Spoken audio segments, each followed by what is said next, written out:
وبركاته. إن الحمد لله نحمده ونستعينه ونستغفره ونعوذ بالله من شرور أنفسنا ومن سيئات أعمالنا. من يهده الله فلا مضل له ومن يضلل فلا هادي له. أشهد أن لا إله إلا الله وحده لا شريك له وأشهد أن محمدا عبده ورسوله وبعد. Terakhir, larangan mengurung binatang sampai mati. Kemudian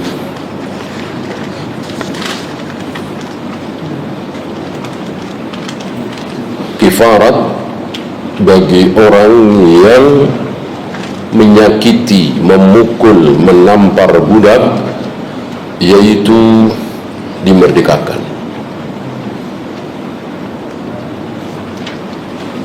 Kemudian ada kalimat bagus untuk orang-orang yang bengis, kejam, sewenang-wenang terhadap budaknya. Mentang-mentang budak, dia nurut, dia bisa dijual, maka berbuat sewenang-wenang, dipukul, dizalimi. Ada kalimat yang bagus, yaitu idza qadarta 'alal 'ibad fatadzakkar qudratallahi 'alaik. Jika engkau berkuasa terhadap budakmu, ingatlah Allah lebih berkuasa lagi terhadap dirimu. Kalau engkau bisa memukul, menendang, menginjak-injak budakmu, maka Allah juga bisa berbuat lebih dahsyat dari itu. Ini agar kita kaum muslimin jangan sewenang-wenang terhadap budak. Kemudian ancaman neraka bagi orang yang tidak mau memerdekakan budak sementara dia telah menyakitinya, memukulnya.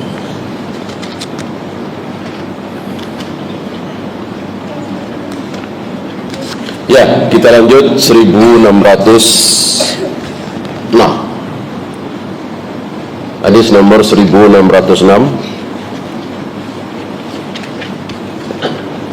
Wa an Hisham ibn Hakim ibn Hizam radhiyallahu anhuma, ini anak dari Hakim bin Hizam, sahabiyun, anaknya juga, anak dan ayah sahabat. Annahu marra bisyam, waktu itu Hisham, anaknya dari Hakim bin Hizam ini berada di Syam. Bisa Syam, bisa Syam. Ada dua lughah. Waktu itu Hisham sedang berada di Syam. Famarra ala unasim minal anbab, lalu Hisham melewati sekelompok anbab, para petani yang Ajam, ya, bukan Arab, dan zahirnya ini bukan muslim. Waqad uqimu fi syams, mereka ini, para petani ini, berdirikan di bawah panas terik matahari, mungkin diikat begitu. Fasubba ala ru'usihim az-zait, lalu kepala mereka dikucuri minyak zait. Ini sebagai hukuman. karena tidak bayar pajak. Zahirnya ini bukan muslim, ini kafir, dan disiksa. Fasubba ala ru'usihim az-zayd. Karena kalau muslim tentu tidak bayar pajak, tidak ada kharat, tidak ada maks, tidak ada jizyah. Yang ada adalah zakat. Sama, tidak bayar zakat juga diperangi. Tapi tidak boleh disiksa seperti ini. Ini disiksa, dijemur di bawah terik matahari, dan kepala mereka diguyur minyak. Waqal ma hadha. Hisham bertanya, ada apa ini? Kenapa ini? Kenapa orang-orang ini dijemur dan disiram minyak? Kila, mereka menjawab, yu'adzabuna fil kharaj. Mereka disiksa, diazab karena masalah pajak. Zahirnya tidak mau membayar pajak, karena bagi non-muslim kafir, karena tidak bayar zakat, maka wajib membayar jizyah, pajak. Berapa persen terserah pemimpin, terserah Amirul Mukminin. Waktu itu bisa 10%, bisa 15%, bisa 20%, bisa 30%, bahkan 50%, terserah. Adapun kaum muslimin cuman 2,5%. Itu pun setiap tahun. Maka waktu itu banyak yang demi menghindari pajak tinggi, maka mereka pura-pura masuk Islam. Biarin aja, baca syahadat. Dengan demikian kan sudah baca syahadat, ya ke masjid, Jumatan, duduk di majelis ilmu. Nah, lama-lama iman itu merasuk. Ada nasihat, ada qala Allah wa qala Rasul yang sampai ke telinga mereka, lalu masuk di hati mereka. Hatta yasma'a kalam Allah, sebagaimana nasihat Allah, petunjuk Allah kepada Rasul dan para sahabat tentang orang-orang kafir yang berlindung ke Madinah. Biarin saja, terima saja, sampai mereka mendengar kalam Allah, Al-Quran. Banyak sekali orang-orang kafir akhirnya dapat hidayah masuk Islam karena mendengarkan Al-Quran, karena Al-Quran kan mukjizat. Hubisu fil jizyati. Jizyah, kharat, ini sama pajak. Mereka ditangkap, diikat karena tidak mau bayar jizyah. Faqala Hisham, melihat ini, mendengar ini, Hisham anak dari Hakim bin Hizam ini mengatakan, asyhadu, aku bersumpah, la sami'tu Rasulullah sallallahu alaihi wasallam yaqul, bahwa aku pernah mendengar Rasulullah sallallahu alaihi wasallam bersabda, innallaha yu'adzibu alladhina yu'adzibuna an-nas fid dunya. Sungguh Allah akan mengazab, Allah akan menyiksa siapa? Orang-orang yang menyiksa, mengazab orang lain di dunia. Jadi sebagai muslim, kita tidak boleh menyiksa, tidak boleh mengazab. Membunuh boleh, tapi bukan menyiksa. Maka carilah cara membunuh yang cepat, agar tidak lama merasakan sakit. Walaupun kafir harus dibunuh, walaupun dia berbuat dosa besar, zina muhsan atau liwat, atau dia membunuh yang balasannya adalah dibunuh, tetap tidak boleh dengan menyiksa. Kan beda, membunuh dengan menyiksa beda, ya. Kecuali yang memang dicontohkan oleh Nabi, seperti dipotong tangan dan kakinya lalu dijemur sampai mati. Ini pernah dilakukan oleh Nabi kepada sekelompok orang yang membunuh dan merampas harta, perampok ya. Panjang kisahnya.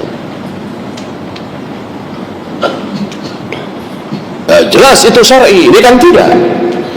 Mana ada orang-orang yang nggak mau bayar pajak lalu diperlakukan seperti ini ya. Adapun para perampok disertai dengan pembunuhan, maka hukumannya seperti itu, dipotong kaki dan tangan kemudian dijemur sampai mati.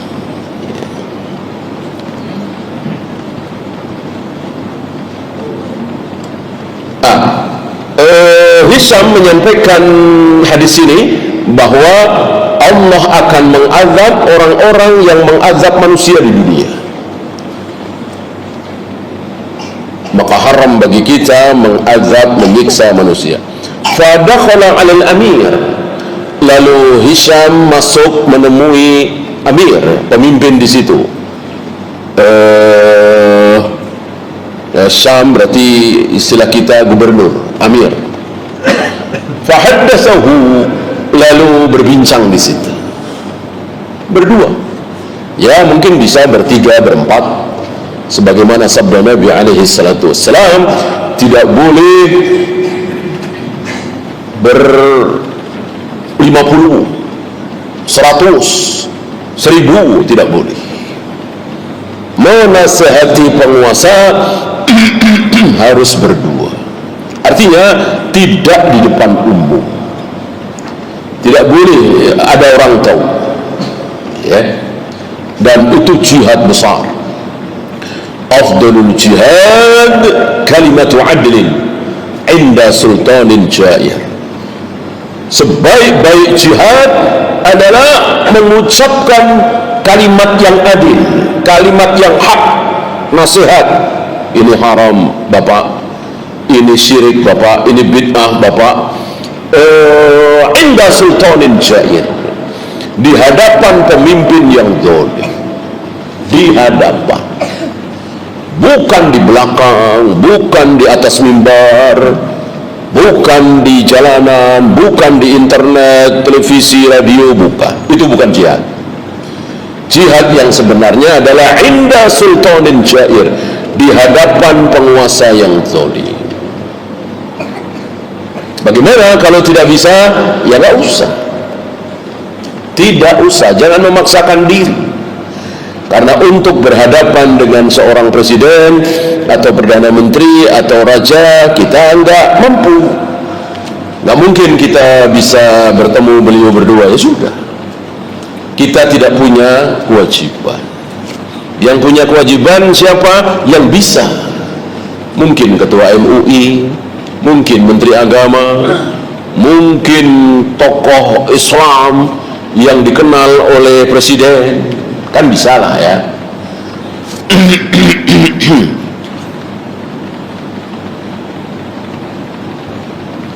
Sampaikan di situ. Dan sunnah satu ini pernah diamalkan di tahun 80-an ya. Beberapa ulama atau 1-2 ulama menghadap ke Pak Harto waktu itu, entah bicara apa, kita nggak perlu tahu ya. Ada nasihat di situ, tidak diliput media, memang nggak boleh. Alhamdulillah, habis itu muncul perbaikan, tidak seperti hari ini. Dengan sombongnya, sok-sokan anak-anak muda ini mengkritik penguasa di depan umum. Bahkan lebih tepatnya bukan kritikan, tapi cacian, makian, hujatan.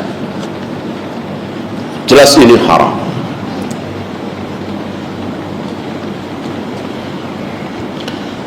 Fa'amara bihim fakhallu. Setelah Hisham menemui amir, gubernur, berbincang, Ya, kasih nasihat, insya Allah gak ada yang tahu apa. Akhirnya sang gubernur memerintahkan supaya para petani itu yang disiksa itu dilepaskan. Nah, ini sunnah amar ma'ruf nahi mungkar terhadap penguasa. Sunnah ini hilang dan sebagian saudara kita mengingkari, ya, dengan ra'yu mereka. Ya, kelamaan kalau harus bertemu berdua. Justru ini kesempatan supaya sampai kemana-mana. Ini buruk sekali. Berarti seolah dia tidak sikoh dengan Nabi SAW. Nabi mewajibkan kita ketika amar ma'ruf nahi mungkar kepada seorang pemimpin, wajib berbisik-bisik.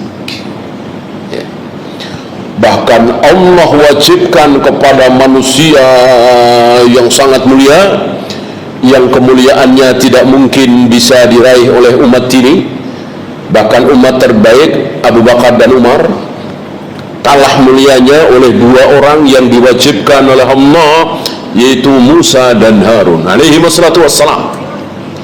Untuk apa? Wa qula lahu qawlan layyinan, untuk mengatakan kalimat yang lembut, sopan, santun kepada Fir'aun. Semulia Musa dan Harun, Allah wajibkan berucap lembut, sopan kepada manusia yang sangat buruk, yaitu Fir'aun. Jahat, bengis, kejam, syirik, kafir, kotor sekali Fir'aun ini. Mengatakan ana rabbukumul a'la, aku adalah Tuhan kalian yang maha tinggi. Terhadap manusia buruk seperti ini, Allah wajibkan kepada Musa dan Harun untuk lembut, sopan, santun. Apakah kita ini lebih merasa lebih hebat dari Musa dan Harun? Sombong sekali. Apakah presiden kita, raja kita, khalifah kita lebih buruk dari Fir'aun? Kalau Nabi Musa, Nabi Harun saja diwajibkan lembut, sopan kepada Fir'aun, apalagi kita kepada presiden kita, gubernur kita, pemimpin kita. Tentu harus lebih lembut lagi, min babil aula. Ini mafhum muwafaqah. Ya, rawahu Muslim, hadis ini sahih riwayat Imam Muslim. Fiqhul hadis yang pertama, tahrimu ta'zibin nasi bighairi haqq, haramnya mengazab manusia, menyiksa manusia tanpa alasan yang hak. Berarti kalau dengan alasan yang hak boleh, seperti tadi hukuman bagi perampok itu kan jelas disiksa, tangannya dipotong, kakinya dipotong, tidak diberi minum, dibiarkan sampai mati di bawah panas terik matahari, ya jelas ini disiksa. Tapi kan hak, nggak mungkin tidak hak kok dilakukan oleh Nabi SAW, yaitu hukuman dahsyat bagi para perampok sekaligus pembunuh.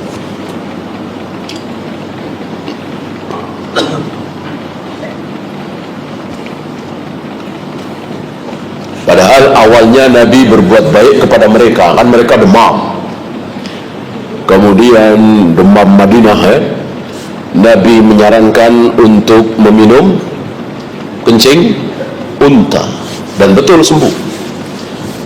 Bukannya terima kasih, malah merampok unta-unta, dan si pemilik unta itu dibunuh. Ketika dilaporkan kepada Nabi, maka Nabi perintahkan beberapa sahabat untuk mengejar mereka dan tertangkap. Akhirnya diperlakukan seperti itu sampai mati. Kemudian istihbabu qabulil amirin nasihata min ar-ra'iyah, disukai, disunahkan bagi seorang amir untuk menerima nasihat dari rakyat. Islam ini kan rakyat.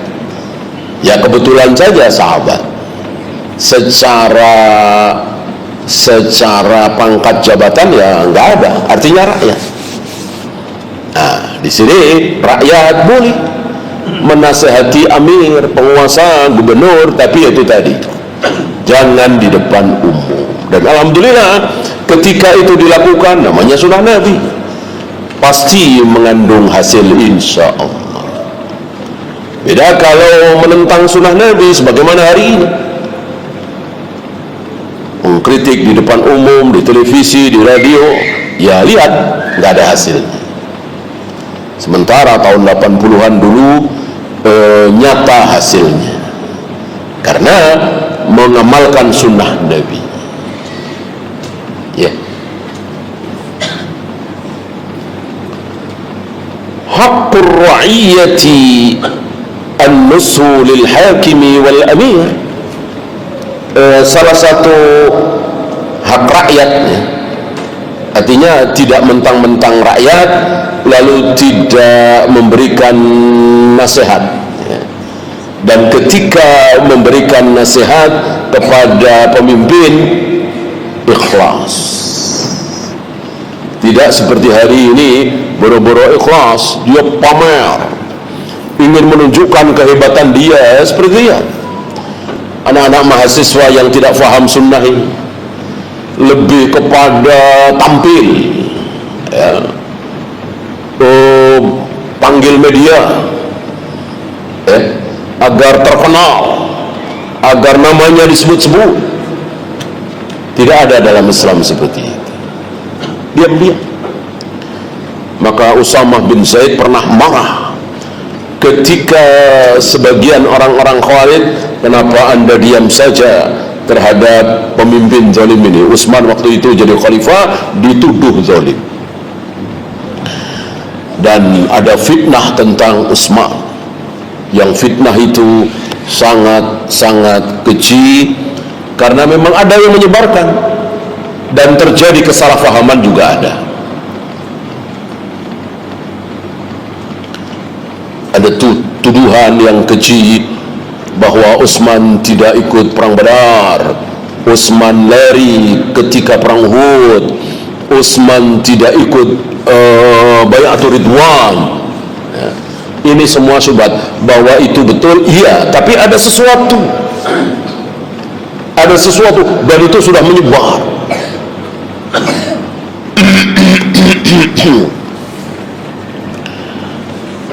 Lalu Usamah menjawab, aku tidak mau menjadi orang pertama. Sepertinya Usamah faham bahwa kelak akan ada orang yang menasehati penguasa di depan umum, orang tahu semua. Maka Usamah bin Zaid mengatakan, aku tidak mau menjadi orang pertama, biarkan orang lain yang jadi orang pertama. Mungkin 100 tahun lagi, 200 tahun lagi, 300 tahun lagi, hari itu kan belum ada, ya. Dan Usamah mengatakan, kalian tidak harus tahu. Ketika kami menasihati Utsman, kalian tidak perlu tahu. Kalian harus tahu? Enggak harus. Inilah ikhlas. Tidak seperti anak-anak muda hari ini, sok-sokan, sombong, ingin menampilkan dirinya, maka supaya diliput oleh media dan tidak menghasilkan kebaikan. Ya, mari kita mengingat tahun 66, yang terkenal angkatan 66, ya, kami KAPI segala macam. Anak muda ini, para mahasiswa, demo luar biasa tahun 66. Apa yang terjadi tahun 90-an? Yang dulu tahun 66 mereka demo menuntut begini, begitu, apa istilahnya, idealis.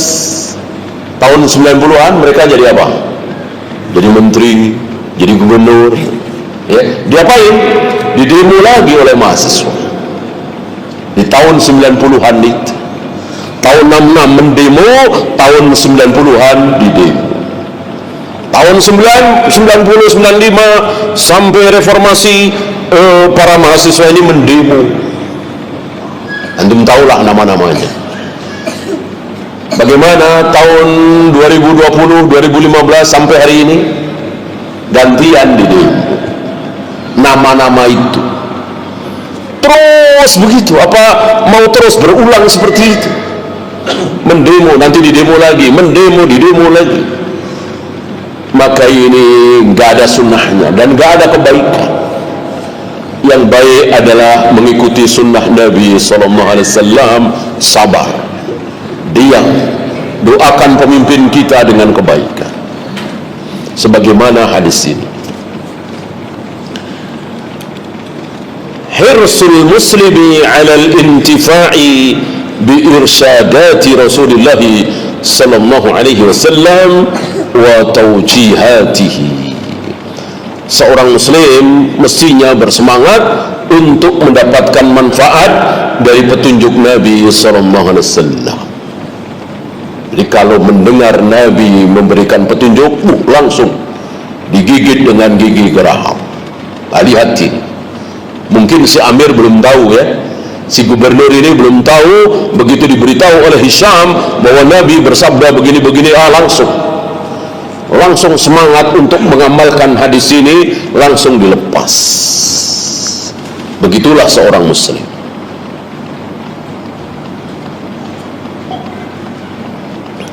Jangankan petunjuk ya, cuman kesukaan Nabi.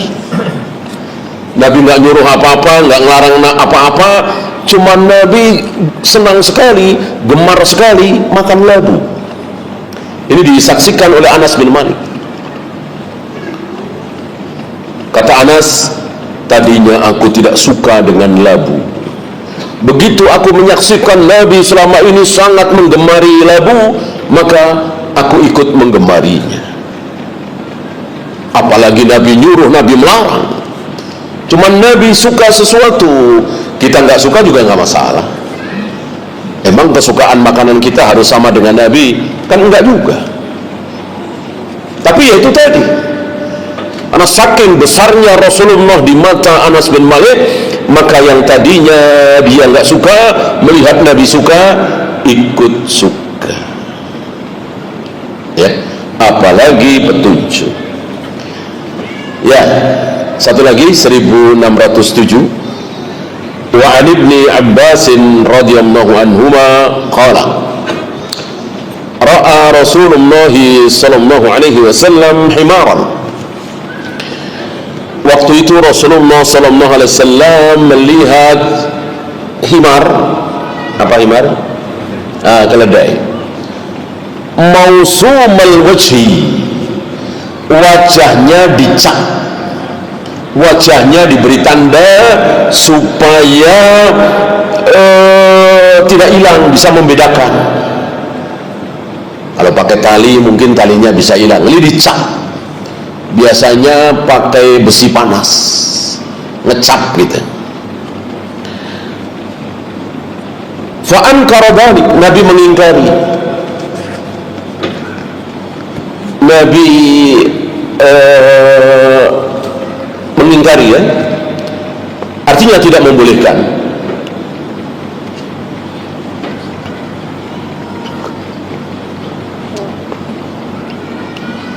Faqal fawallahi la asimuhu illa fi aqsa syai'in minal wajhi.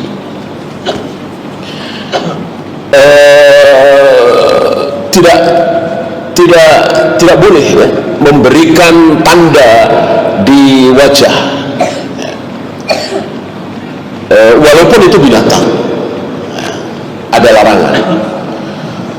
Fa'amara bihimalihi fakuwiya fi ja'iraitaihi. Lalu hewan tersebut dibawa, lalu dicap, ditempeli dengan besi panas di bagian belakang, bagian pantat dekat dubur. Ya, fahuwa awwalu man kawa ja'iratain, dan dialah orang yang pertama melakukan itu. Kan habis itu diteruskan kebiasaan itu. Jadi memberi tanda kepada binatang itu dengan kai itu, dengan besi panas itu boleh, tapi di bagian belakang. Insya Allah berkurang sakitnya atau sedikit lah daripada di wajah. Di wajah tidak diperbolehkan. Ya. Inilah rahimnya Nabi, akhlak Islam walaupun kepada binatang. Sekedar binatang, tapi tidak boleh mentang-mentang binatang lalu seenaknya, sebagaimana sebagian manusia hari ini.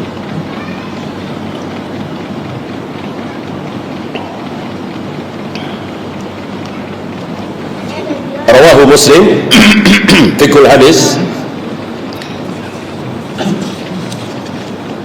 an-nahyu an wasmil hayawan fi wajhihi, larangan untuk memberikan tanda cap kepada hewan di wajahnya ketika itu permanen.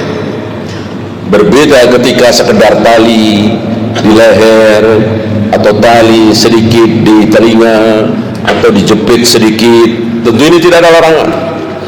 Yang ada larangan adalah cap permanen pakai besi panas di wajah. Adapun di luar wajah, dan Nabi memberikan petunjuk, yaitu di bagian belakang, di sebelah kiri atau sebelah kanan dubur.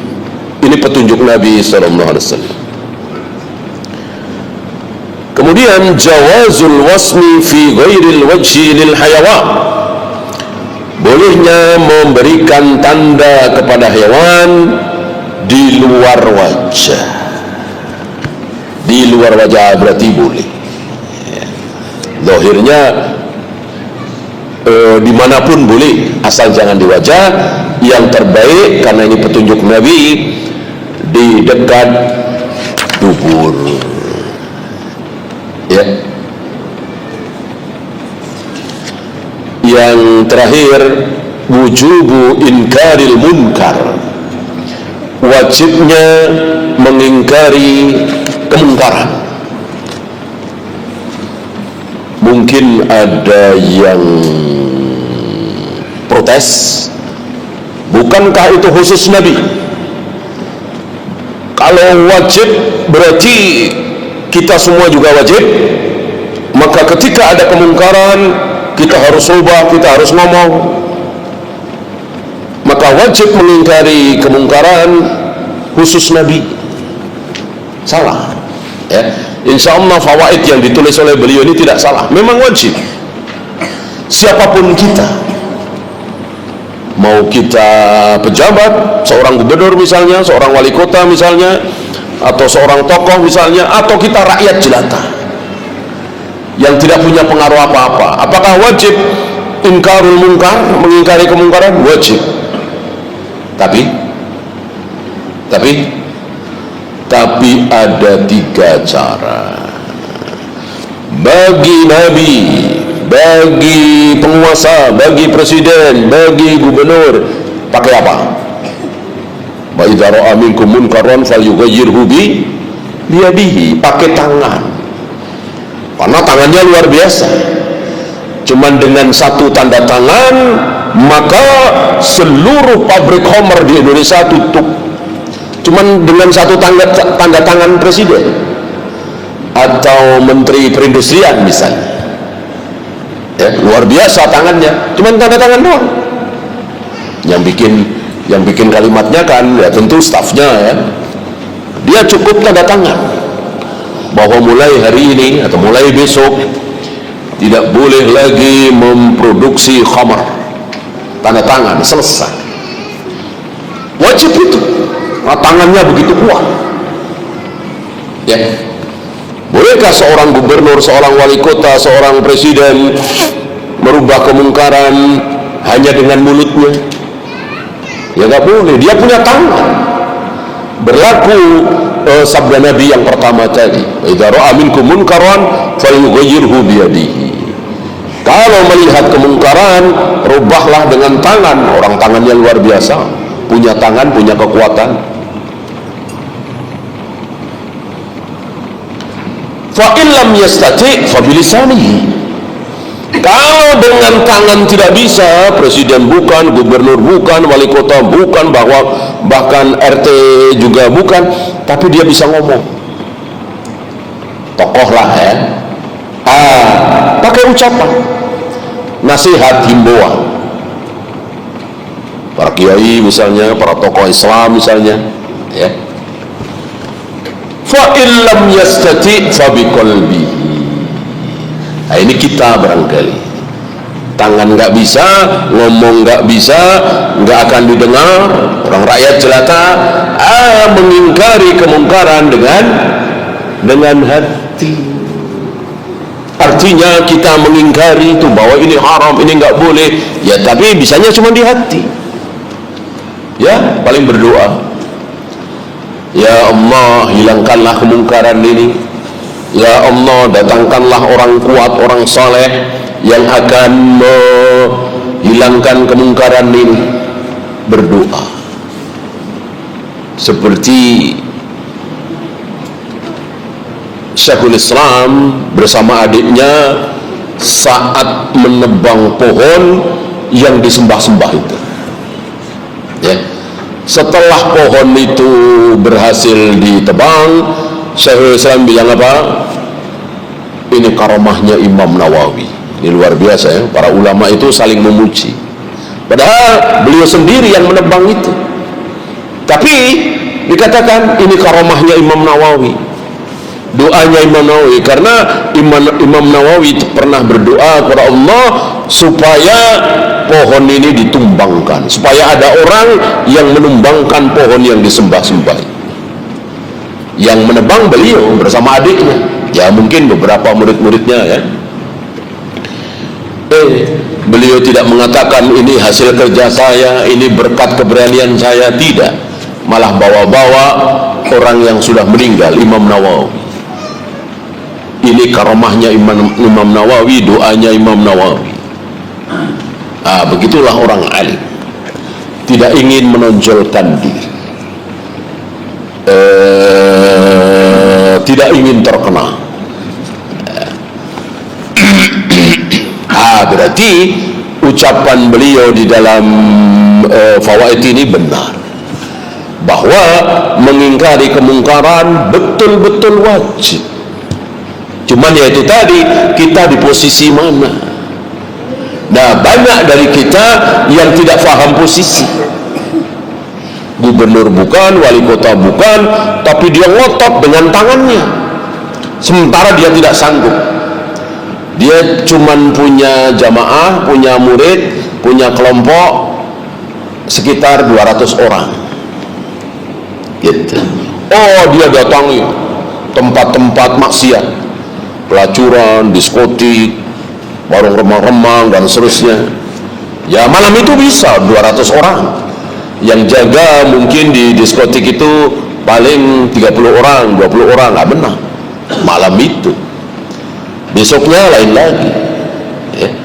Malah diobrak-abrik malam itu. Besoknya dijaga oleh aparat, oleh polisi, oleh tentara, menjaga tempat maksiat. Innalillah. Gara-gara ini, gara-gara anak-anak ngaji yang tidak tahu posisi, dia tidak sanggup dengan tangan. Fa illam yastati fa bilisanihi. Kalau tidak bisa dengan tangan, jangan dengan tangan, kan gitu. Tapi cukup dengan lisan. Nah, ini bermaksiat kepada Nabi. Dia tidak sanggup dengan tangan, nggak bisa. Orang bukan aparat, tapi mereka memaksakan dirinya dengan tangan. Akhirnya terjadi keburukan.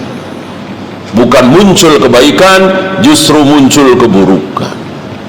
Nah, sebagaimana kita saksikan hari ini, ya, semakin buruk, semakin buruk, semakin buruk, karena mereka tidak tahu posisi. Ya, silakan adzan dulu. Sallallahu ala Muhammadin sallallahu alaihi wasallam wa akhiru da'wana alhamdulillahi rabbil alamin.